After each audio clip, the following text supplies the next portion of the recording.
Jó 23. Então Jó respondeu: Até agora me queixo com amargura. A mão dele é pesada a despeito do meu gemido. Quem dera eu soubesse onde encontrá-lo e como ir à sua habitação. Eu lhe apresentaria minha causa e encheria minha boca de argumentos. Estudaria o que ele me respondesse e analisaria o que me dissesse. Será que ele se oporia a mim com grande poder? Não, ele me daria atenção. O homem íntegro poderia apresentar-lhe a sua causa. Eu seria liberto para sempre do meu juiz. Se, porém, vou para o Oriente, lá ele não está. Se vou para o Ocidente, não o encontro. Quando ele está em ação no Norte, não o enxergo. Quando vai para o Sul, nem sombra dele eu vejo. Mas ele conhece o caminho por onde ando. Se me puser à prova, aparecerei como o ouro. Os meus pés seguiram de perto as pegadas dele, mantive-me no seu caminho sem me desviar. Não me afastei dos mandamentos dos seus lábios. Dei mais valor às palavras da sua boca do que ao meu pão de cada dia. Mas ele é soberano. Quem o impedirá? Ele faz o que quer. Executa o seu decreto contra mim e tem muitos outros planos semelhantes. Por isso, fico apavorado diante dele e pensar nisso me enche de medo. Deus fez desmaiar o meu coração, o Todo-Poderoso causou-me pavor. Contudo, não foi silenciado pela escuridão, pelas densas trevas que cobrem o meu rosto. Jó 24. Porque o Todo-Poderoso não marca as datas de julgamento? Porque aqueles que o conhecem não chegam a vê-las? Há os que mudam o marco das fronteiras e apacentam rebanhos que eles roubaram. Levam o jumento que pertence ao órfão e tomam o boi da viúva como penhor. Forçam os necessitados a sair do caminho e os pobres da terra a esconder-se. Como jumentos selvagens no deserto, os pobres vão empenhando-se em busca de comida. A terra árida dá alimento aos seus filhos. Juntam forragem nos campos e respingam nas vinhas dos ímpios. Pela falta de roupas, passam a noite nus. Não têm com o que se cobrir no frio. Encharcados pelas chuvas das montanhas, abraçam-se às rochas por falta de abrigo. A criança órfã é arrancada do seio da sua mãe. O recém-nascido do pobre é tomado para pagar uma dívida.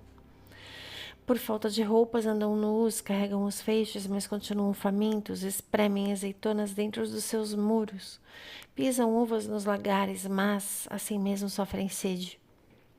Sobem da cidade os gemidos dos que estão para morrer e as almas dos feridos clamam por socorro. Deus, porém, não vê mal nisso. Há os que se revoltam contra a luz, não conhecem os caminhos dela, nem permanecem nas suas veredas.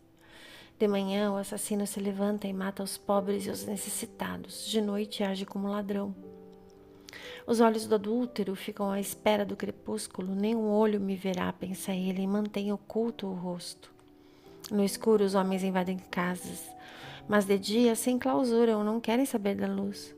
Para eles, amanhã é uma densa escuridão, são amigos dos pavores das trevas. São, porém, como espuma sobre as águas, a sua parte da terra foi amaldiçoada e por isso ninguém vai às vinhas. Como o calor e a seca depressa consomem a neve derretida, assim a sepultura consome os que pecaram. A mãe se esquece deles, os vermes se banqueteiam neles, ninguém se lembra dos maus, a injustiça se quebra como árvore. Devoram a estéril e sem filhos e não mostram bondade para com a viúva. Mas Deus, pelo seu poder, arranca os poderosos. Quando ele se levanta, a vida deles não está segura. Ele poderá deixá-los descansar, sentindo-se seguros, mas atento os vigia nos caminhos que seguem. Por um breve instante são exaltados, mas depois se vão, derrubados e colhidos como os demais, ceifados como espigas de cereal. Se não é assim, quem poderá provar que minto e reduzir a nada as minhas palavras?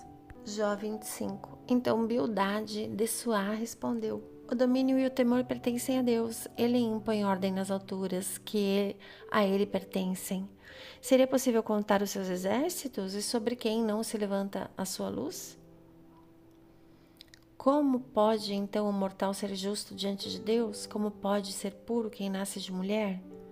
Se nem a lua é brilhante, nem as estrelas são puras aos olhos dele, muito menos será o mortal, que não passa de larva, o filho do homem que não passa de verme. Jó 26. Então Jó respondeu: grande foi a ajuda que você deu ao desvalido. Que socorro você prestou ao braço frágil. Belo conselho você ofereceu a quem não é sábio, e que grande sabedoria você revelou. Quem o ajudou a proferir essas palavras? Por meio de que espírito você falou? Os mortos tremem de angústia debaixo das águas. Estremecem os que nelas vivem. Nu está o Sheol diante de Deus, e nada encobre a destruição. Ele estende os céus do norte sobre o espaço vazio, suspende a terra sobre o nada, envolve as águas nas suas nuvens, e estas não se rompem sob o peso delas. Ele cobre a face da lua cheia ao estender sobre ela suas nuvens. Traça o horizonte sobre a superfície das águas para servir de limite entre a luz e as trevas. As colunas dos céus estremecem, aterrorizadas por sua repreensão. Com o seu poder agitou o mar, com a sua sabedoria despedaçou Raabe. Com o seu sopro os céus ficaram límpidos, a sua mão perfurou a serpente arisca. Veja só, tudo isso é apenas uma amostra das suas obras, tudo o que ouvimos dele são meros sussurros. Quem, no entanto, poderá compreender o trovão do seu poder? 7. Palavra final de Jó aos seus amigos. Jó prosseguiu no seu discurso: tão certo como vive Deus, que me negou justiça, e o Todo-Poderoso, que deu amargura à minha alma, enquanto eu tiver vida e o fôlego de Deus nas minhas narinas, os meus lábios não falarão maldade, e a minha língua não proferirá nada que seja falso. Nunca darei razão a vocês. Até a morte jamais negarei a minha integridade, manterei a minha retidão, nunca a deixarei. Enquanto eu viver, a minha consciência não me repreenderá. Sejam os meus inimigos como os ímpios, e os meus adversários como os injustos. Pois qual é a esperança do ímpio quando é eliminado, quando Deus lhe tira a vida? Ouvirá Deus o seu clamor quando vier sobre ele a aflição? Terá ele prazer no Todo-Poderoso? Chamará a Deus a cada instante? Eu os instruirei sobre o poder de Deus, não esconderei de vocês os caminhos do Todo-Poderoso. Pois a verdade é que todos vocês já viram isso, então por que essa conversa sem sentido?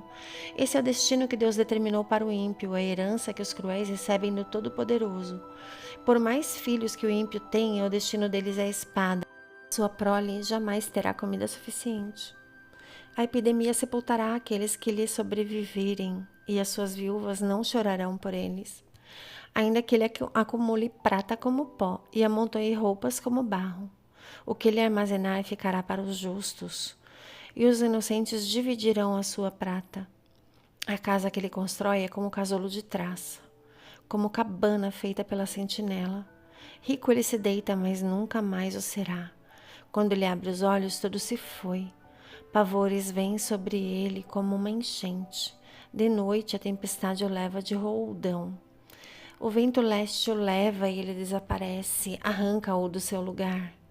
Atira-se contra ele sem piedade enquanto ele foge às pressas do seu poder.